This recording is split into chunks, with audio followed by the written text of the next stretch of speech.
Episode की शुरुआत में चेंगमैन बैठकर जब कुछ सोच रही थी तभी उसे चेन का कॉल आता है जो बताती है कि वो कुछ टूरिस्ट को एक होटल में रुकवाने वाली थी, लेकिन वहाँ पर कोई प्रॉब्लम आ गई है, इसलिए वो उसे कोई अच्छा होटल रिकमेंड करने के लिए बोलती है। तो चेंगमैन उसे शांगली का नाम बताती है और बोलती है कि मैं आपके लिए वहाँ पर रूम्स वगैरह बुक कर दूंगी और सब कुछ अच्छे से अरेंज कर दूंगी। जो सुनकर चेन काफी खुश हो जाती है और साथ ही चेंगमैन भी। वो फिर अब जो गेस्ट आ रहे हैं उनके लिए क्या क्या तैयारी करनी है इसकी पूरी लिस्ट वगैरह बनाने लग जाती है। वो रात भर शांगली में काम करके वहीं पर सो जाती है। अगली सुबह मैनेजर क्यों आकर उसे ब्रेकफास्ट देता है और आराम करने के लिए बोलता है, पर वो उसे पूरी लिस्ट दिखाती है जो कि उसने प्रिपेयर की थी जो गेस्ट यहाँ पर आने वाले हैं उनके लिए। ये देखकर मैनेजर क्यों भी काफी खुश हो जाता है और बोलता है कि अभी अभी तो उसने होटल टेक ओवर किया है और अभी इतनी अच्छी डील वो होटल के लिए लेकर आ गई। यहाँ से फिर वो अपने ऑफिस में जाती है हैंड ओवर देने के लिए, क्योंकि अब वो वहाँ पर काम नहीं करने वाली थी। जहाँ उसके कलीग्स उसके जाने से काफी दुखी होते हैं, लेकिन उसको गुड विशेष भी देते हैं उसके फ्यूचर के लिए। फिर जब चेंगमैन यहाँ से जा रही थी तभी उसे रास्ते में याओ मिल जाता है। वो भी उसे बेस्ट विशेष देता है उसके फ्यूचर के लिए और फिर चला जाता है। तभी चेंगमैन को मैनेजर क्यू का कॉल आता है जो उसे बताता है कि एक गड़बड़ी हो गई है। होटल के अंदर कुछ फूड इंस्पेक्टर आए हुए थे जिन्होंने फिलहाल के लिए होटल को बंद कर दिया है, क्योंकि उन्हें एक एनोनिमस कंप्लेंट मिली थी कि हमारे यहाँ पर एक कस्टमर ने खाना खाया जिसके बाद उसे फूड पॉइजनिंग हो गई और उसे हॉस्पिटल में एडमिट होना पड़ा। तो इस सब की वजह से होटल के सारे गेस्ट चले गए थे और जो बाकी गेस्ट वहाँ पर बचे हुए थे वो सभी लोग अपना रिफंड मांग रहे थे और चेकआउट कराने के लिए बोल रहे थे। जो सुनकर चेंगमैन फटाफट से होटल आ जाती है जहाँ पर वो ये सारी चीज़ों के लिए सभी गेस्ट से माफ़ी मांगती है और उनका रिफंड करके उन्हें चेकआउट करवा देती है। लेकिन वो सभी गेस्ट बहुत ही ज़्यादा गुस्सा थे। इसी बीच उससे मिस चेन का कॉल भी आता है, क्योंकि अब उसके गेस्ट भी वहाँ पर नहीं रुकने वाले थे और अभी एकदम से उसे पता नहीं था कि वो कैसे होटल अरेंज करेगी। चेंगमैन यहाँ पर इस सब के लिए उससे माफ़ी मांगती है और उसके गेस्ट के लिए एक नया होटल अरेंज करवाती है। लेकिन ये खबर सब जगह पर आग की तरह फैल गई थी, जो देखकर चेंगमैन भी हैरान थी कि आखिर ये बात इतनी जल्दी सब जगह पर कैसे स्प्रेड हो गई। हेड शेफ यहाँ पर बोलने लग जाता है कि इस चीज़ का सारा ब्लेम मैं अपने ऊपर लेने के लिए तैयार हूँ, लेकिन चेंगमैन उन्हें डिसअपॉइंट होने से मना करती है। उसी वक्त मैनेजर क्यू को फूड इंस्पेक्शन डिपार्टमेंट से कॉल आता है और वो लोग बताते हैं कि उन लोगों ने उनके यहाँ से जो सैंपल लिए थे वो एकदम सही है और उनके खाने में कोई भी प्रॉब्लम नहीं है। ये जानकर चेंगमैन बहुत ज़्यादा खुश होती है और उस रिपोर्ट को ऑनलाइन पब्लिश करवा देती है। इधर याओ भी ये सारी चीज़ें देख रहा था और दोंग को उनकी पीआर टीम से कांटेक्ट करने के लिए बोलता है ताकि ये मैटर अच्छे से हैंडल हो सके। अब जब चेंगमैन होटल के अंदर होती है तभी मिस्टर क्यू उसे एक वीडियो दिखाते हैं जहाँ वो पर्सन जिसको फूड पॉइजनिंग हुई थी वो इंटरनेट पर पूरे शांगली होटल को ब्लेम कर रहा होता है कि उन लोगों के यहाँ पर खाना खाने की वजह से उसकी ये हालत हुई है। जहाँ पर कमेंट के अंदर भी शांगली होटल के लोग काफ़ी बुरा भला कह रहे थे।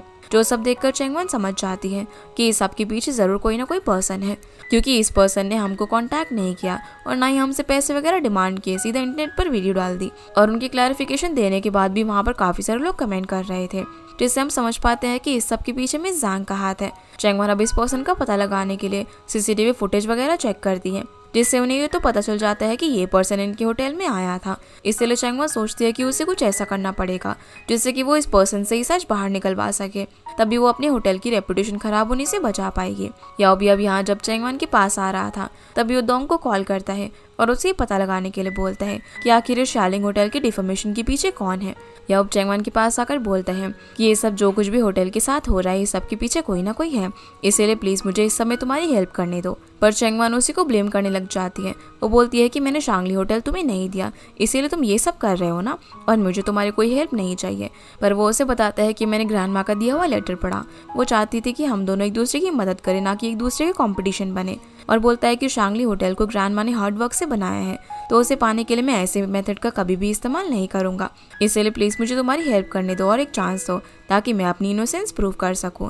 मिस्टर क्यू भी यहाँ पर चेंगमैन को मारने के लिए बोल जाते हैं। इसलिए अब ये सभी लोग साथ में इस मैटर को सॉल्व करने लग जाते हैं। जहाँ पर इन्हें काम करते करते रात हो गई थी और चेंगमैन को नींद आ रही थी, इसलिए याओ से एक टी बनाकर देता है, लेकिन जैसे वो उसे देने के लिए जा रहा था तभी चेंगमैन उठ जाती है, जिससे कि वो उसके कपड़ों पर ही गिर जाती है। ये देखकर वो उसे साफ करने लगती है और क्योंकि अब उसके कपड़े खराब हो गए थे तो मिस्टर क्यू बोलते हैं कि हमारे पास शांगली होटल की एक यूनिफॉर्म है, इसीलिए आप उसे फिलहाल के लिए पहन सकते हो। फिर हम याओ को उस यूनिफॉर्म को पहने हुए देखते हैं, जहाँ पर वो बहुत जल्दी जल्दी खाना खा रहा था क्योंकि उसे काफ़ी ज़्यादा भूख लगी थी। यहाँ पर चेंगमैन उसे बड़े प्यार से देख रही थी और ग्रैंडमा की वो बात याद करती है जब उन्होंने उसे कहा था कि फैमिली के सामने तुम्हें इतना टफ होने की कोई भी ज़रूरत नहीं है, फैमिली तो होती है एक दूसरे से बर्डन शेयर करने के लिए। तभी याओ उससे पूछता है कि तुम्हें क्या हुआ, ऐसे क्या देख रही हो, तो वो उसे आराम से खाने के लिए बोलती है। तभी याओ को दोंग मैसेज करके बताता है कि उसे उस पर्सन की इन्फॉर्मेशन मिल गई है जिसने कि वो वीडियो इंटरनेट पर वायरल की थी याओ तो यहाँ पर उस पर्सन से खुद कांटेक्ट करना चाहता था, लेकिन चेंगवन बोलती है कि ये मैटर मैं हैंडल कर लूँगी।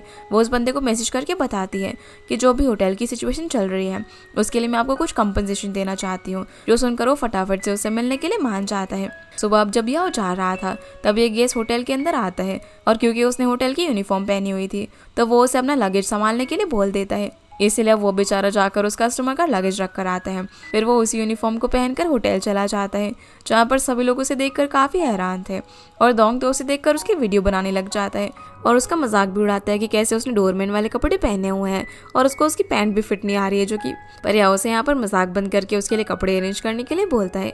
इसके बाद हम उस पर्सन को एक कैफे के अंदर देखते हैं जिसने कि शांगली होटल के खिलाफ वीडियो बनाया था। जाओ भी उस कैफे के अंदर बैठकर उस पर्सन को ऑब्जर्व कर रहा था और चेंगवन को इंस्ट्रक्शन दे रहा होता है कि वो कहाँ पर बैठा है। तभी चेंगवन भी माओ के साथ वहाँ पर आ जाती है, जहाँ चेंगवन तो उस पर्सन से बात करने के लिए चली जाती है और माओ जाओ के पास आकर बैठ जाती है, जहाँ पर दोनों एक दूसरे को देखकर थोड़ी सी ऑकवर्ड हो रहे थे। चेंगवन उस पर्सन से बोलती है कि मैं आपको कंपनसेशन देना चाहती हूँ, लेकिन इसके बदले में आपको मुझे अपने डॉक्यूमेंट दिखाना होगा। जो सुनकर वो उसे अपनी मेडिकल रिपोर्ट दिखा देता है। जब चेंगवन उसे चेक करती है तो उसे बोलती है कि जिस क्लिनिक से आपने ट्रीटमेंट करवाया है वो शांगली होटल से 40 मिनट्स की दूरी पर है, तो आप भला इतनी जल्दी उस क्लिनिक तक कैसे पहुंच गए? ऐसा लगता है कि पहले से आपको कोई इंतजार कर रहा था जो कि आपको वहां पर लेकर पहुंचा। जो सुनकर वो आदमी उठकर यहाँ से जाने लग जाता है और बोलता है कि या तो मुझे फंसा रही हो। पर उसी वक्त वहाँ पर जाओ उस बंदे के पास आकर बैठ जाता है और बोलता है कि मैं शांगली होटल का लॉयर हूँ, हमारी जो भी यहाँ पर कन्वर्सेशन है वो सब कुछ रिकॉर्ड हो गई है और अगर तुमने हमें सच नहीं बताया ना तो हम तुम्हारे खिलाफ डिफेमेशन का केस कर देंगे।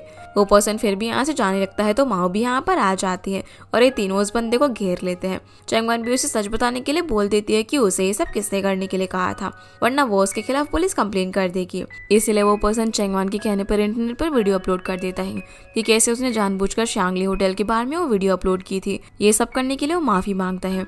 चेंगवन अभी प्रॉब्लम सॉल्व करके काफी खुश थी और इस समय उसकी मदद करने के लिए जाओ और माओ को थैंक यू बोलती है, फिर यहाँ से चली जाती है। अभी दोनों एक साथ बैठे हुए थे जहाँ पर सिचुएशन ऑकवर्ड ना हो, इसीलिए जाओ माओ से उस दिन के लिए सॉरी मांगता है और कहता है कि शायद मैं उस दिन कुछ ज़्यादा इम्पल्सिव हो गया था और मैं नहीं चाहता कि हम दोनों के बीच का जो रिलेशनशिप है वो ऑकवर्ड हो जाए। पर माओ से बोलती है कि नहीं नहीं ऐसी कोई बात नहीं है, उस दिन जो भी तुमने कहा था ना वो सब तो मैं भूल ही गई हूँ। फिर उसे किसी क्लाइंट से मिलना था इसीलिए वो चली जाती है। चेंगवन अब होटल जाकर सभी लोगों को बताती है कि कैसे उसने सारी प्रॉब्लम सॉल्व कर दी, जो देखकर सभी लोग काफ़ी ज़्यादा खुश हो जाते हैं। मैनेजर क्यू भी उसके पास आकर उसे बताते हैं कि उन्हें फूड डिपार्टमेंट से कॉल आया था और अब वो लोग वापस से होटल को चालू कर सकते हैं। यहाँ तक कि उनके बारे में जो नेगेटिव रिव्यूज चल रहे थे वो सब वो पॉजिटिव में बदल गए हैं और एक ट्रैवल एजेंसी ने उन्हें कॉन्टैक्ट भी किया है उनके होटल में गेस्ट भेजने के लिए। जो सुनकर चेंगवन बोलती है कि ये सब तो PR टीम का काम है, इस समय बहुत ज़्यादा पैसा लग रहा है, मैं ये सब नहीं कर सकती और ये मैंने नहीं ज़रूर याओ ने किया होगा।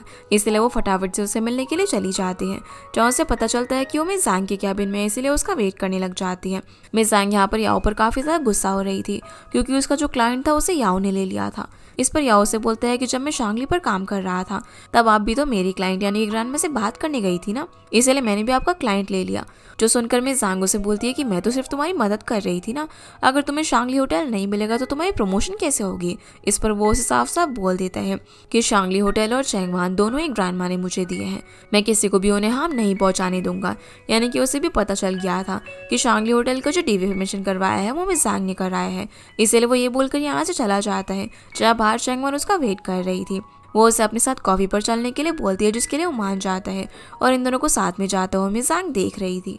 कॉफ़ी पीते हुए चेंगवन यहाँ पर उसे बताती है कि जिस पर्सन ने वो वीडियो पोस्ट किया था कि यूदा ग्रुप में से किसी ने उसे ये करने के लिए कहा था, जिससे कि मैं समझ गई थी कि इस सब के पीछे मिस ज़ैंग का हाथ होगा। तुम्हें ये बात पहले से पता थी तो तूने मुझे क्यों नहीं बताया। इस पर वो कहता है कि प्रोफेशनल रीजंस की वजह से मैंने तुम्हें नहीं बताया और उसे बता देता है कि कैसे वो मिस ज़ैंग के साथ कोलैबोरेट कर रहा था कि जब शांगली होटल उसे मिल जाएगा तो वो उसे अपनी कंपनी को दे देगा हैंडल करने के लिए, जिससे कि मिस ज़ैंग को प्रमोशन मिल जाएगा, वो CEO बन जाएगी और याओ को भी हेडक्वार्टर में प्रमोशन मिल जाएगा, जिससे कि वो वापस स्विट्जरलैंड चला जाएगा। पर अब क्योंकि शांगली तुम्हें मिल गया है इसीलिए मिस ज़ैंग अब तुम्हारे पीछे पड़ गई है। वो उसे माफ़ी मांगता है और बोलता है कि अब तो तुम्हें मुझ पर यकीन है ना, मैंने तुम्हें सब कुछ बता दिया। तो वो उसे बोलते हैं कि तुम्हें माफ़ी मांगने की कोई भी ज़रूरत नहीं है, बल्कि बिजनेस है ही ऐसी चीज़ कि उसके फ़ायदे के सामने दोस्ती वगैरह कुछ भी मायने नहीं रखती। बल्कि वो उसे यहाँ पर थैंक यू बोलती है क्योंकि उसने फूड सेफ्टी का इशू के बारे में उसे पहले ही बता दिया था, जिस वजह से उनका होटल इनोसेंट प्रूव हो पाया कि उनके खाने में कोई भी गड़बड़ी नहीं थी। या उसे बोलता है कि तुम्हें थैंक यू कहने की कोई भी ज़रूरत नहीं है, पर वो बोलती है कि नई निगरान ने सिखाया था कि अगर कभी हमें थैंक यू या फिर सॉरी बोलना होता है तो हमें किसी पर्सन से मिलकर ही उसे बोलना चाहिए ताकि सामने वाला हमारी सिंसियरिटी देख सके। तो याओ से बोलता है कि अगर किसी पर्सन को अपना लव एक्सप्रेस करना हो तो क्या उसे भी किसी पर्सन को सामने से बताना चाहिए। इस पर चैंगवन बोलती है कि हाँ बिल्कुल, वरना दूसरे पर्सन को कैसे पता चलेगा कि तुम उसे प्यार करते हो। ये सुनकर वो उसे सीधा बोल देता है कि मैं तुम्हें पसंद करता हूँ। जो सुनकर चैंगवन तो हैरान होकर उसे देखने लग जाती है। उसके हाथ से कॉफी भी गिरने लगती है, पर तभी यह बोल देता है कि अरे नहीं मैं तो मजाक कर रहा था। लेकिन चैंगवन यहाँ से जाते वक्त भी इस बात के बारे में सोच रही थी और याओ के साथ बिताए हुए सारे मोमेंट्स को याद करती है। इसके बाद वो माओ से मिलने के लिए जाती है, जहाँ पर वो समझ गई थी कि चैंगवन को उससे कुछ बात करनी है। पहले तो चैंगवन बातें घुमाने की कोशिश करती है, लेकिन फिर बता देती है कि याओ ने उसे आई लाइक यू बोला है।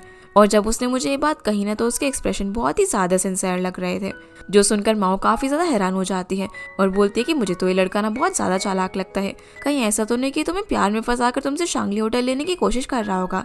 पर चैंगवन बोलती है कि नहीं वो इतना भी बुरा इंसान नहीं है। याओ बोलती है कि अगर हम दूसरे पर्सपेक्टिव से देखें तो याओ बहुत ही ज्यादा हैंडसम है और अब तो तुम रिच और सिंगल लेडी हो, इसलिए तुम्हें याओ को जरूर से कंसिडर करना चाहिए। जो सुनकर चैंगवन मना कर देती है कि नहीं मैं कोई इंटरेस्टेड नहीं हूँ डेट वगैरह करने में और मुझे ये सब करने की कोई जरूरत नहीं है। पर हम समझ पाते हैं कि वो भी कहीं ना कहीं याओ को थोड़ा थोड़ा पसंद करने लगी थी। अगले दिन हम मिस जांग को देखते हैं, जहाँ पर वो अपने असिस्टेंट को शांगली होटल के खिलाफ जो नेगेटिव कमेंट्स वगैरह थे वो बंद करवाने के लिए बोलती है। वो बोलती है कि याओ अब काफी बदल गया है और मुझे नहीं पता कि उसके और चैंगवन के बीच में क्या रिलेशन है। इस पर उसका असिस्टेंट बोलता है कि जिस तरीके से याओ बात कर रहा था ऐसा लगता है कि वो दोनों कपल है। ये सुनकर मिस जांग स्माइल करने लग जाती है और बोलती है कि उनका जरूर कोई ना कोई वीक स्पॉट तो होगा, जो कि मुझे जैसे ही पता चलेगा ना तो मैं उन पर अटैक कर दूंगी। यानी कि वो इतनी आसानी से चैंगवन और शांगली होटल का पीछा नहीं छोड़ने वाली थी। इसके बाद हम मॉम को देखते हैं, जो कि चैंगवन के लिए राइस बॉल्स बना रही होती है और डैड को उसे होटल में जाकर देने के लिए बोलती है। डैड बोलते हैं कि तुम क्यों नहीं जाकर उसे दे देती और क्यों उससे अपना चेहरा छुपाए हुए घूम रही हो। पर मॉम बोलती है कि मैं उसे वीडियोस वगैरह भेजती हूँ, लेकिन वो सिर्फ उन पर रिएक्ट करती है और कोई मैसेज ही नहीं करती। अब बताओ इस तरीके से मैं उससे कैसे बात करूँ। डैड बोलते हैं कि मुझे पता है कि तुम उसकी बहुत ज्यादा चिंता करती हो, लेकिन उसने अभी अभी होटल टेक ओवर किया है, इसलिए उसे थोड़ा सा टाइम दो। इधर हम चैंगवन को होटल में देखते हैं, जहाँ पर वो सभी एम्प्लॉयज को एक साथ बुलाकर बताने लग जाती है कि कैसे उसने ग्रैंडमा के जाने के बाद अभी अभी होटल टेक ओवर किया है। तो वो चाहती है कि वो सभी लोग साथ में मिलकर अच्छे से काम करें ताकि इस होटल को और ज्यादा आगे ले जा सके। पर तभी एक एम्प्लॉय उसे यहाँ पर बोलने लग जाता है कि आपके आते ही होटल में इतनी बड़ी प्रॉब्लम हो गई, मुझे तो लगा था कि मेरी जॉब चली जाएगी, इसीलिए आपको कुछ ऐसा करना चाहिए जिससे कि हमारी जॉब की सिक्योरिटी भी हो जाए। तो चैंगवन उन सभी लोगों को बोलती है कि जब हमारी कंपनी पब्लिक हो जाएगी, चैंगवन उन लोगों को यहाँ पर समझाने लग जाती है, इसीलिए अगर वो लोग अच्छे से काम करेंगे तो वो उन्हें एक रीजनेबल सैलरी के साथ साथ बोनस भी देगी और जब उनका होटल पब्लिक हो जाएगा तो वो उन्हें डिविडेंड भी दिया करेगी, जिस चीज के लिए वो उन सभी लोगों को मोटिवेट करती है उनके साथ मन लगाकर मेहनत करने के लिए। ये सुनकर सभी लोग उसके लिए तालियां बजाते हैं। उसी वक्त डैड भी यहाँ पर आ गए थे, जो कि ये सारी बातें सुनकर काफी खुश होते हैं। वो चैंगवन को बोलने लग जाते हैं कि वो कैसे इतने अच्छी सारी चीजें मैनेज कर रही है और रिसेंटली होटल में जो इशू आता है उसके बारे में भी बात करते हैं। तो चैंगवन बताती है कि कैसे उस इशू को सॉल्व करके उसे बहुत ही अच्छा लगा। इस पर डैड कहता है कि तुम जो भी करो, लेकिन अपने आप को बहुत ज़्यादा प्रेशराइज मत करना, क्योंकि मैंने मिस जांग को बहुत ही छोटे लेवल से काम करते हुए देखा है और आज वो इतनी बड़ी पोजीशन पर पहुंच गई है, जिसकी वजह से उन पर काफ़ी प्रेशर भी है। पर चैंगवन बोलती है कि डैड आप चिंता मत करो, ऐसा कुछ भी नहीं होगा। और फिर उन्हें बोलती है कि अगर मिस जांग कभी आपसे शांगली होटल के बारे में कुछ पूछे तो आप प्लीज़ उन्हें मत बताना, जिस चीज़ पर डैड एग्री करते हैं और उसे टाइम से खाना खाने के लिए बोलते हैं। साथ ही यहाँ पर मॉम की लाई हुई डिश भी देते हैं। चैंगवन उनसे मॉम के बारे में पूछते हैं कि वो कैसी है, तो डैड बोलते हैं कि तुम उसकी चिंता मत करो, मैं उसका ख्याल रख लूंगा।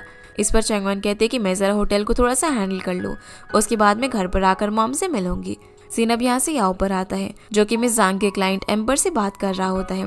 तो एम्बर उसे बोलता है कि मुझे पता चला कि तुम शांगली को एक्वायर करने वाले हो, मैं तो इसमें बहुत ही ज्यादा इंटरेस्टेड हूँ। इस पर याओ उसे बता देता है कि कैसे मिस जांग ने शांगली को एक्वायर करने के लिए बहुत ही खराब सी ट्रिक चली थी, इसीलिए जो शांगली की लीडर है वो हमारे साथ कोलैब नहीं करेंगी और अगर उन्हें मनाना है तो इसके लिए टाइम लगेगा। तो एम्बर बोलता है कि तुम तो बहुत ही ज्यादा कैपेबल हो ना, इसीलिए मैं तुम्हें 1 महीने का टाइम देता हूँ, ये करके दिखाओ। ये बोलकर कॉल रख देता है। जो देखकर डोंग बोलने लग जाता है कि मिस जांग तो बहुत ही ज्यादा चालाक निकली, उन्होंने तुम्हें ये सब करवाने के लिए एम्बर से ऑर्डर्स दिलवाए हैं ताकि तुम अब उसे मना ना कर पाओ। और वो याओ से पूछने लग जाता है कि अब आप किसे चुनोगे, चैंगवन को या फिर शांगली को। जो सुनकर याओ बोलता है कि कैसा होगा अगर मैं चैंगवन की फैमिली के साथ घर में मूव हो जाऊं तो। ये बोलकर वो यहाँ से उठकर चला जाता है। वहीं चैंगवन जब होटल में काम कर रही थी तभी उसे एक पार्सल रिसीव होता है जिसमें एक प्लांट था, जो कि उसे याओ ने भेजा था और उसके अंदर एक नोट भी लिखा हुआ था जिसमें उसे काफ़ी सारी सक्सेस विश कर रहा था, जो देखकर चेंगवन स्माइल करने लग जाती है। अगली सुबह फिर हम मॉम को देखते हैं जो कि एक लेडी को अपने घर पर लेकर आती है और उसे चेंगवन के लिए कोई अच्छा सा लड़का ढूंढने के लिए बोलती है। पर तभी चेंगवन घर पर आ जाती है, जिसे देखकर वो लेडी यहाँ से चली जाती है और मॉम चेंगवन को देखकर काफ़ी खुश थी। वो उससे पूछती है कि तुम्हारा सामान कहाँ है और उसे घर के अंदर चलने के लिए बोलती है। पर चेंगवन बोलती है कि मैं आपके साथ यहाँ पर रहने के लिए नहीं आई हूँ, बल्कि मैं आप लोगों को ये बताने के लिए आई हूँ कि ये घर याओ का है, इसीलिए हम लोग ये घर खाली करके कुछ वक्त तक रेंट पर रहेंगे और जब भी हमें कोई घर पसंद आएगा तो हम उसे खरीद लेंगे। जो सुनकर मॉम नाराज होने लग जाती है। उसी वक्त डैड भी यहाँ पर लगेज लेकर आ जाते हैं, जो कि चेंगवन को अंदर जाने के लिए बोलते हैं। पर मॉम बोलती है कि ये तो हमें इस घर से निकालने के लिए आई है, ये चाहती है कि हम रेंट पर रहे। तो डैड बोलते हैं कि मेरे हिसाब से चेंगवन सही बोल रही है, क्योंकि याओ इस घर में आज ही रहने के लिए आ रहे हैं और मैं उसका सामान लेकर आया हूँ। तभी याओ भी आ जाता है, जिसे यहाँ पर देखकर चेंगवन मॉम को बोलने लग जाती है कि मैं कुछ लिस्ट लेकर आई हूँ, उसमें से आप लोग कोई अच्छी जगह रेंट पर चूज कर लीजिए। पर याओ बोलता है कि मैं इस घर में रहने के लिए आ रहा हूँ, इसका मतलब ये नहीं कि आप लोगों को बाहर जाने की जरूरत है, हम लोग साथ में रह सकते हैं ना। जो सुनकर मॉम काफी खुश हो जाती है और बोलती है कि जब याओ को कोई प्रॉब्लम नहीं है तो क्या दिक्कत है। ये बोलकर उन्हें घर में लेकर जाती है। चेंगवन मॉम को यहाँ पर याओ के लिए मास्टर बेडरूम रेडी करने को बोलती है, पर मॉम बोलती है कि वो बेडरूम तो मैंने तुम्हारे लिए रखा हुआ है, उसमें सारा तुम्हारा सामान भरा हुआ है। तो याओ बोलता है कि कोई बात नहीं, मैं किसी और रूम में रह लूंगा। इस पर मॉम बोलती है कि फिलहाल तो सिर्फ एटिक वाला रूम खाली है। जो सुनकर चेंगवन बोलने लग जाती है कि याओ का घर है और वही एटिक के अंदर रहेगा, और वो अपनी रूम का सामान खाली करके उसे उसमें शिफ्ट होने के लिए बोलती है। लेकिन याओ बोलता है कि कोई बात नहीं, मैं एटिक के अंदर रह लूंगा। लेकिन चेंगवन को ये सब करना बिल्कुल भी अच्छा नहीं लग रहा था, इसलिए वो अपने घर वाले को रेंट पर शिफ्ट होने के लिए बोलने लग जाती है, जिससे कि मॉम फिर से उससे नाराज हो जाती है और अब इन दोनों के बीच में बहस ना हो जाए। इसलिए याओ चेंगवन को बात करने के लिए बाहर ले जाता है, जहाँ पर चेंगवन उससे माफी मांगती है और बोलती है कि मेरी फैमिली की वजह से तुम्हें प्रॉब्लम हो रही होगी, मैं अपनी मॉम को मना लूंगी ताकि हम लोग जल्दी से ये घर खाली करके चले जाए। पर वो उसे मना करते हैं और बोलता है कि तुम्हें ये सब करने की कोई भी जरूरत नहीं है। चेंगवन कहते हैं कि तुम तो मेरी मॉम को जानते ही हो ना, मुझे नहीं लगता कि तुम्हारी उनके साथ बन पाएगी और तुम्हें अकेले रहने की आदत है। इस पर याओ बोलता है कि स्ट्रे कैट्स अकेले रहती है, इसका मतलब ये नहीं है कि उन्हें अकेले रहना पसंद है, ऐसे ही तुम भी मेरे बारे में नहीं जानती। जो सुनकर चेंगवन बोलती है कि अच्छा ठीक है स्ट्रे कैट, जाओ अब जल्दी से घर जाओ। जो सुनकर वो स्माइल करने लग जाता है और घर चले जाता है। फिर चेंगवन भी यहाँ से चली जाती है। थोड़ी देर बाद घर पर साहो आता है, जहाँ पर मॉम को नाराज देखकर पूछने लग जाते हैं कि क्या हुआ। तो डैड बताते हैं कि याओ इस घर के अंदर मूव हो गया है, तो तुम्हारी बहन चाहती है कि जब तक हम अपना घर नहीं ले लेते तब तक हम कहीं और रेंट पर रह ले, लेकिन तुम्हारी मम्मी इस बात से अपसेट हो गई है। इस पर मॉम कहती है कि हमने तो पहले से इस घर का रेंट पे किया हुआ है ना, और याओ को भी हमारे यहाँ पर रहने से कोई दिक्कत नहीं है। और जब याओ मान ही गया तो पता नहीं चेंगवन को इस बात से क्या प्रॉब्लम है, वो पता नहीं क्यों हमें इस घर से निकालना चाहती है। जो सुनकर जाओ मॉम को समझाने लग जाता है कि कैसे चेंगवन के पास काफी सारी प्रॉब्लम है सॉल्व करने के लिए, इसलिए फिलहाल के लिए वो एक काम करता है, वो कुछ दिन के लिए ना चेंगवन के साथ रहता है ताकि वो उसकी प्रॉब्लम वगैरह जल्दी से सॉल्व करवा सके, जिससे कि फिर से वो लोग जल्दी से साथ में एज अ फैमिली रह पाएंगे। पहले तो मॉम को लगता है कि ये कोई उसका प्लान है, लेकिन फिर वो भी मान जाती है। तो अब जाओ अपना सामान पैक करके चेंगवन के पास जाता है, जहाँ पर वो सारी बातें बताता है। जो सुनकर चेंगवन बोलती है कि मैं तो काम के लिए ऑलरेडी घर से दूर रह रही हूँ, लेकिन तुम्हें मेरे साथ ये सब करने की जरूरत नहीं है। पर वो बोलता है कि मैं तुम्हें अकेले परेशान होता हुआ नहीं देख सकता और मुझसे जितना हो पाएगा मैं तुम्हारी हेल्प करना चाहता हूँ। ये बोलकर वो उसके साथ जाता है। तो अब चेंगवन उसे होटल के डॉर्म के अंदर रहने के लिए जगह देती है, और इधर बेचारा याओ घर के अंदर अपना सामान वगैरह अनपैक कर रहा था। तभी डोंग उसे वीडियो कॉल करता है, पर उसे देखकर उसका मजाक उड़ाने लग जाता है। बोलता है कि क्या एटिक में रहकर यहाँ पर सिंड्रेला बनने की कोशिश कर रहे हो। अगली सुबह अब जब मॉम डैड सो रहे थे, तभी उन्हें ऐसा लगता है कि घर के अंदर ना कोई चोर वगैरह घुस आया है, क्योंकि नीचे से काफी आवाजें आ रही थी, इसलिए वो लोग उसे मारने के लिए कुछ ना कुछ लेकर नीचे आ रहे होते हैं। पर तभी वो देखते हैं कि किचन में याओ काम कर रहा था, जहाँ पर उसने उन लोगों के लिए काफी अच्छा ब्रेकफास्ट बनाकर रखा हुआ था। वो उन्हें खाने के लिए बोलकर ऑफिस के लिए चला जाता है। जो देखकर डैड तो काफी खुश होते हैं और उसे खाने लग जाते हैं, लेकिन मॉम उन्हें रोकती है और बोलती है कि क्या ये तुम्हें कुछ ज्यादा अजीब नहीं लगता कि याओ हमारे लिए ब्रेकफास्ट बना रहा है और उसने हमें अपने घर में भी रहने दिया। उन्हें लग रहा था कि याओ ने उनके ब्रेकफास्ट में कुछ मिलाया होगा ताकि वो उनसे उनकी प्रॉपर्टी ले सके।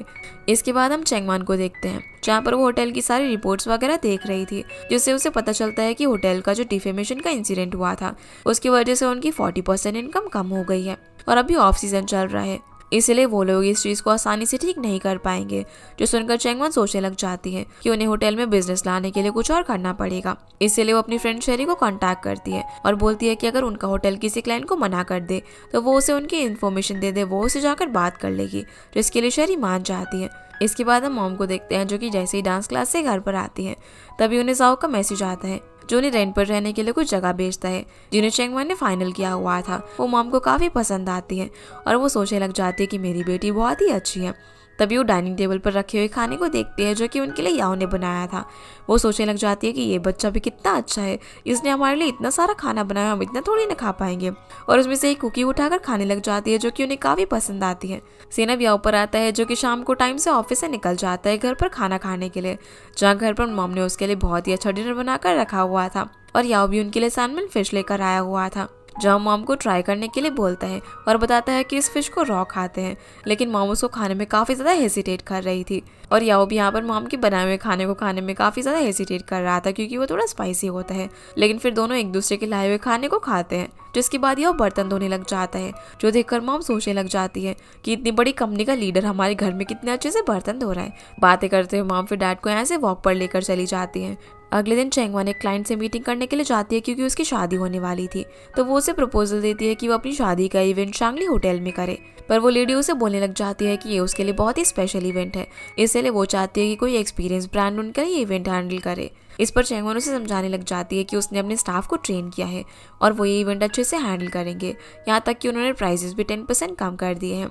जैसे वो उसे यहाँ पर अपना प्रपोजल देती है तभी यहाँ पर याओ उस क्लाइंट से बात करने के लिए आ जाता है क्योंकि उस लेडी ने याओ की होटल को अप्रोच किया था अपनी वेडिंग करवाने के लिए, जिसे यहाँ पर देखकर चेंगवन चली जाती है क्योंकि उसे पता था कि वो डील याओ को ही मिलने वाली है। थोड़ी देर बाद याओ शांगली में लंच करने के लिए आता है और वो अपने साथ चेंगवन को भी इनवाइट करता है, इसलिए वो भी उसके पास आकर बैठ जाती है। वो उसे माफ़ी मांगता है कि वो उसके क्लाइंट के पास गया, पर वो कहती है कि नहीं नहीं, इसमें तुम्हारी कोई गलती नहीं है, तुम भी सिर्फ अपना काम कर रहे थे। और उसके पूछने पर बताती है कि वो भी शांगली होटल के अंदर वेडिंग इवेंट ऑर्गेनाइज करना चाहती है, लेकिन बाकी बड़े होटल्स ऐसे इवेंट करने में बहुत ही ज़्यादा माहिर है, इसलिए उनके सामने वो नहीं टिक पाएगी, तो उसे कुछ और सोचना होगा। जो सुनकर याओ से बोलता है कि अगर तुम ट्राई नहीं करोगे तो तुम्हें पता कैसे चलेगा शांगली होटल का स्ट्रक्चर कितना ज़्यादा यूनिक है। जो सुनकर चेंगवन बोलने लग जाती है कि हाँ तुम सही कह रहे हो, हम यहाँ पर शंघाई स्टाइल वेडिंग कर सकते हैं। और अब उसे अपने काम करने के लिए आइडिया मिल गया था। अगली सुबह चेंगवन वापस से उसी क्लाइंट से मिलने के लिए जाती है, जहाँ पर वो उसे बोलती है कि मैंने आपकी बातें फ़ोन पर सुन ली थी कि आपकी जो वेडिंग की टाइमिंग है वो दूसरे होटल में मैच नहीं कर रही है, इसलिए आप हमारे होटल में वेडिंग करवा सकते हो, क्योंकि मैंने सुना कि आपको एक रेट्रो स्टाइल की वेडिंग चाहिए, जिसके लिए हमारा होटल बहुत ही ज़्यादा परफेक्ट रहेगा। वो उसे होटल की पूरी हिस्ट्री बताने लग जाती है और बोलती है कि हमारे होटल में आज तक एक भी वेडिंग नहीं हुई है, आप पहली पर्सन होगी जिसकी यहाँ पर वेडिंग होगी। ये बोलकर वो उसके हाथ में अपना प्रपोजल थमा देती है, जिस प्रपोजल को देखने के बाद जैंग बोल देती है कि मैं कल शांगली होटल आकर विजिट करूंगी, उसके बाद तुम्हें बताऊंगी। जो सुनकर चेंगवन काफ़ी ज़्यादा खुश हो जाती है और सीधा माओ के पास पहुंच जाती है, जहाँ पर वो उसे मिस जैंग की ज्वेलरी डिज़ाइन करने के लिए बोलती है, जिस चीज़ के लिए वो उसे कल तक का टाइम देती है। अब क्योंकि माओ को इतना जल्दी काम करना था, इसी वजह से वो काफ़ी परेशान हो जाती है। उसे कुछ भी डिज़ाइन नहीं समझ में आ रहा था कि वो क्या बनाए। शाम को उससे जाओ मिलने के लिए आता है, जो देखता है कि उसने पूरे घर के अंदर पेपर्स फैलाए हुए थे, जिसे इस तरीके से कंफ्यूज देखकर वो उसे बाहर ले जाता है ताकि उसे कोई इंस्पिरेशन मिल सके। बारिश में अब ये दोनों एक ही छाते के अंदर चल रहे थे, तभी जाओ उसके कान में एयरपोर्ट लगाकर म्यूजिक चला देता है। बारिश में चलते चलते फिर वो जानबूझकर अपने पैर से माओ के ऊपर पानी गिरा देता है, जो देखकर माओ भी पीछे नहीं रहती, वो भी उसके ऊपर पानी गिराने लग जाती है। दोनों यहाँ पर अब बहुत ही ज़्यादा एंजॉय करते हैं और एक दूसरे के काफ़ी क्लोज भी आ गए थे। ये चीज़ रियलाइज़ करके माओ पीछे हट जाती है। जाओ फिर उसे घर पर लेकर जाता है, जहाँ माओ सीधा उसे बाय बोलकर अंदर चली जाती है। लेकिन अंदर जाते वो जाओ के बारे में सोच रही थी कि कैसे उसने उससे अपना लव कन्फेस किया और उसके हस्बैंड से उसके लिए लड़ाई भी की। तभी जो सॉन्ग उसके कानों में प्ले हो रहा था वो बंद हो जाता है। अब वो बाहर आती है जाओ को देखने के लिए, लेकिन वो यहाँ से जा चुका था, इसलिए वो अपसेट होकर वापस से अंदर आ जाती है। लेकिन तभी ब्लूटूथ वापस से कनेक्ट हो जाता है और सॉन्ग फिर से प्ले होने लग जाता है। अभी जाओ वापस आता है और बताता है कि मैं तो तुम्हारे लिए टी लेने के लिए गया था, जिसे वापस से देखकर माओ बहुत ही ज्यादा खुश हो जाती है और सीधे जाकर उसे किस कर देती है, क्योंकि उसे रियलाइज हो गया था कि वो बहुत ही ज्यादा सिंसियर है और उसे सच में पसंद करता है। माओ को भी उसके साथ काफी अच्छा लगता था, इसलिए अब वो उसका प्रपोजल एक्सेप्ट कर लेती है। अगली सुबह में जैंग शांगली होटल विजिट करने के लिए आती है, तो चेंगवन उन्हें पूरा होटल दिखाती है। जिस बीच यहाँ पर माओ भी आकर मिजांग को अपना ज्वेलरी डिज़ाइन दिखाती है, जो कि उन्हें काफ़ी ज़्यादा पसंद आता है और वो शांगली होटल में अपनी वेडिंग कराने का डिसाइड करती है, जिससे कि चेंगवन और सभी लोग काफ़ी ज़्यादा खुश हो जाते हैं। तभी हम यहाँ पर जाओ को देखते हैं, जिसने कि अपना हेयर स्टाइल बदल लिया था। उसे ऐसे देखकर चेंगवन बोलने लग जाती है कि तुम यहाँ पर क्या कर रहे हो। तो वो बोलता है कि कुछ नहीं, मैं तो यहाँ पर तुम्हें चेयर अप करने के लिए आया था, लेकिन असल में तो वो यहाँ पर माओ के लिए आया था। वो फिर चेंगवन को यहाँ से जैसे तैसे करके भेज देता है और माओ को यहाँ से लेकर चला जाता जाता है, जिसे माओ बोलने लग जाती है कि तुम ये कैसी हरकतें कर रहे हो, अगर तुम्हारी बहन को पता चल गया तो। इस पर वो कहते हैं कि तुम चिंता मत करो, उसे बाद में तो पता ही चल जाएगा ना वैसे भी। यहाँ से फिर हमें मिस जैंग की वेडिंग का सीन दिखाया जाता है, जहाँ पर सब कुछ काफ़ी अच्छे से हो रहा था। तभी याओ यहाँ पर चैंगवान से मिलने के लिए आ जाता है, जहाँ वो उसे थैंक्स बोलती है, क्योंकि उसी के आइडिया की वजह से यहाँ पर वेडिंग हो पा रही थी। और वो सोचती है कि अगर ग्रैंडमा यहाँ पर ये सब कुछ देखती तो वो बहुत ज़्यादा खुश होती। फिर वो उसे कहती है कि मैंने सुना है कि तुम्हारे बॉस ने तुम्हें एक बहुत ही इंपॉर्टेंट टास्क दिया है, वो भी शांगली से रिलेटेड।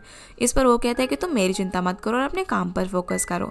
तभी वहाँ पर एक फोटोग्राफर आकर इन दोनों की फ़ोटो क्लिक कर लेता है और बोलता है कि उसे कैमरा सेट करने के लिए एक फ़ोटो क्लिक करनी थी। चैंगवन अब उसे फ़ोटो दिखाने के लिए बोलती है, जो कि बहुत ही अच्छी आई थी, जो देखकर ये दोनों ही प्यार से स्माइल करने लग जाते हैं। अब वेडिंग पूरी हो जाने के बाद चैंगवन सभी लोगों के लिए वाटरमेलन लेकर आती है।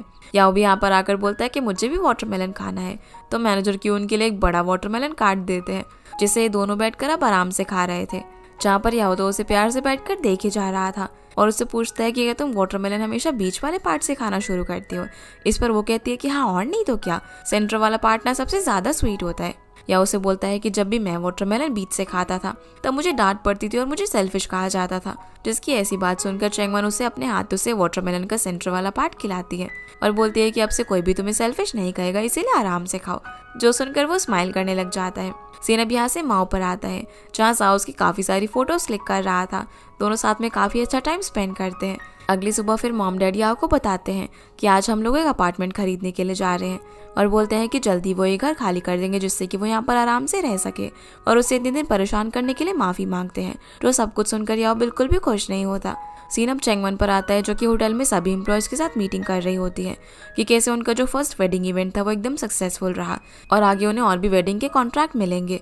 तो वो उन सभी लोगों को साथ में अच्छे से मेहनत करने के लिए बोलती है, लेकिन वहाँ पर जो 3 यंग एम्प्लॉयज़ थे वो बोलते हैं कि हम रिज़ाइन करना चाहते हैं, क्योंकि वेडिंग के टाइम पर काम तो बहुत ज़्यादा होता है लेकिन सैलरी उतनी ही मिलती है, इसीलिए वो लोग अब यहाँ पर काम नहीं करना चाहते। जिस पर चैंगवन सभी लोगों को बोलने लग जाती है कि मुझे लगता है कि शांगली का जितना भी बुरा टाइम था वो चला गया है, अब अगर सभी लोग मेहनत करेंगे तो काफ़ी अच्छा टाइम आएगा, और जिन एम्प्लॉयज़ को लगता है कि उनका यहाँ से कहीं और बेटर फ्यूचर हो सकता है तो वो लोग बेशक से रिज़ाइन करके जा सकते हैं।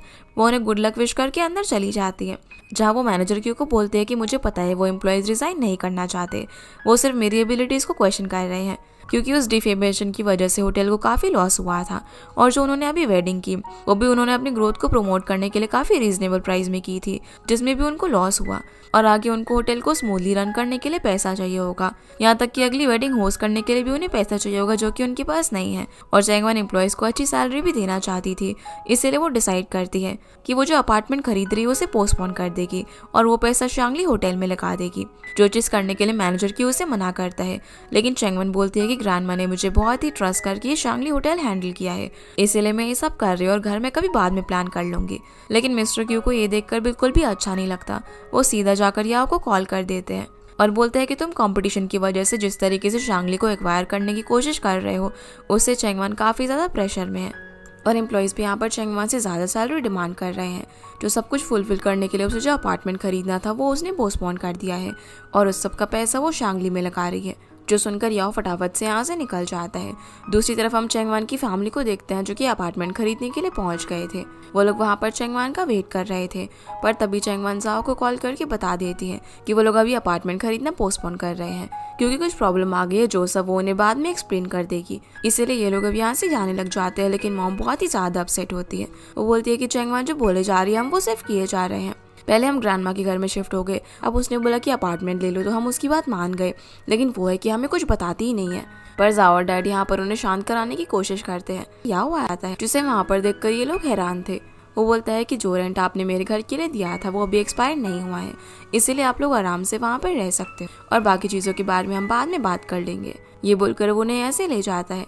जाओ भी फिर होटल में चैंगवन से मिलने के लिए आता है, जहाँ पर उससे पूछता है कि शांगली में क्या हुआ है, लेकिन वो उसे नहीं बताती और बोलती है कि मुझ पर ट्रस्ट करो। इस पर वो बोलता है कि मुझे तुम पर पूरा ट्रस्ट है, तुम जो भी करोगी अच्छा ही करोगी, और फिर उसे कहता है कि याओ आया था मॉम डैड को पिक करने के लिए, जो सुनकर वो भी हैरान हो जाती है कि वो वहाँ पर क्या कर रहा था। इस पर जाओ कहता है कि ये तो मुझे भी नहीं पता, लेकिन वो एकदम टाइम पर आया, और याओ ना हमारी कुछ ज़्यादा ही हेल्प कर रहा है, कहीं ऐसा तो नहीं उसकी तुम्हारे लिए फीलिंग्स है। जो सुनकर चैंगमन बात घुमा देती है और उसे यहाँ से लेकर चली जाती है। घर पर अब मॉम अपसेट हो रही थी तो डैड उन्हें अपसेट होने से मना करते हैं और बोलते हैं कि चैंगमन को की दिक्कत आ गई होगी, इसीलिए उसके पेरेंट्स होने के नाते हमें उसे सपोर्ट करना चाहिए। इस पर मॉम बोलती है कि कम से कम उसे हमें बताना तो चाहिए ना चीज़ें, भले ही हम उसकी हेल्प नहीं कर सकते पर हम उसे समझ तो सकते हैं ना। वो चाहती है कि हम इस घर से चले जाएं, अगर ऐसा होगा तो उसके लिए भी तो और ज़्यादा पैसा चाहिए ना।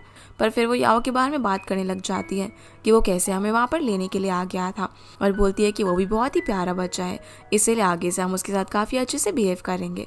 जिसके बाद हम चैंगवान को देखते हैं जो कि घर के बाहर आकर सोच रही होती है कि वो कैसे मॉम को सब कुछ समझाएगी। तभी वहाँ पर अचानक से याओ आकर उसे डरा देता है और पूछता है कि तुम यहाँ पर क्या कर रही हो, पर वो कहती है कि कुछ नहीं, मैं तो बस ऐसे ही टहल रही थी। फिर वो उससे पूछते हैं कि तुम आज ब्रोकर के ऑफिस में क्या करने के लिए गए थे। तो वो उसे बताता है कि कैसे मैनेजर की उसे कॉल करके कंप्लेन कर रहे थे, इसीलिए वो उसके पेरेंट्स के पास चला गया। जो सुनकर चैंगवन उसे थैंक्स बोलती है उसकी इतनी मदद करने के लिए, और क्योंकि उसे उससे हेल्प लेने में काफ़ी ऑकवर्ड लग रहा था तो वो उसे समझाता है कि उसे ऐसा फील नहीं करना चाहिए और उसके पेरेंट्स को यहीं पर स्टे करना चाहिए, जिस चीज़ के लिए अब चैंगवन भी मान जाती है और उसे थैंक यू बोलती है। वो मॉम के लिए यहाँ पर मिल्क टी का एक बॉक्स लेकर आई थी पर वो उसे यहाँ पर याओ को देने लग जाती है, लेकिन वो इसे लेने से मना कर देता है और बोलता है कि अगर तुम्हें मुझे थैंक यू बोलना है ना तो मेरे साथ कल फिशिंग पे चलना होगा सुबह 9 बजे, क्योंकि तुमने जो मुझे फिशिंग मैनुअल दिया था ना वो मुझे बिल्कुल भी समझ नहीं आया, इसलिए मैं चाहता हूँ कि तुम मुझे पर्सनली वो समझाओ। जो सुनकर चैंगवन बोलती है कि मैं कैसे करूँगी, पर वो कहता है कि मुझे कुछ नहीं सुनना, मैं तुम्हें सुबह 9 बजे लेने के लिए आ रहा हूँ। ये बोलकर उसके हाथ से बॉक्स लेकर अंदर चला जाता है। अब जब चैंगवन वापस जा रही थी तभी वो फोटोग्राफर उसे उसकी और याओ की फ़ोटो भेजता है, जिसे देखकर वो स्माइल करने लग जाती है और फिर माओ को कॉल करके बताती है कि याओ ने उसे कल उसके साथ फिशिंग पर चलने के लिए पूछा है। जो सुनकर माओ बोलती है कि वाओ ये तो बहुत ही अच्छी बात है कि वो अपनी तरफ से मूव चल रहा है तुम्हें पाने के लिए। अब चैंगवन अगली सुबह तैयार होकर आ जाती है, जिसे याओ पिक करने के लिए आ जाता है, जहाँ पर दोनों एक दूसरे को देखने लग जाते हैं क्योंकि वो काफ़ी अच्छे लग रहे थे। अब जैसे ही वो यहाँ से निकलने वाले थे तभी जाओ और डैड भी यहाँ पर आ जाते हैं। वो बोलते हैं कि वीकेंड है ना तो हम दोनों फिशिंग करने के लिए जा रहे हैं और इन दोनों से पूछने लग जाते हैं कि तुम दोनों कहाँ जा रहे हो। जो सुनकर ये दोनों बेचारे काफ़ी हैरान हो जाते हैं क्योंकि अब इनकी डेट ख़राब होने वाली थी। इसी के साथ ये एपिसोड यहीं पर ख़त्म हो जाता है। तो गाइज़ ये थी आज की वीडियो एंड आई होप आप लोगों को ये वीडियो पसंद आई होगी, तो इस वीडियो को लाइक कर चैनल को सब्सक्राइब ज़रूर कीजिएगा। आपसे फिर मिलते हैं अगले एपिसोड में, तब तक के लिए गुड बाय।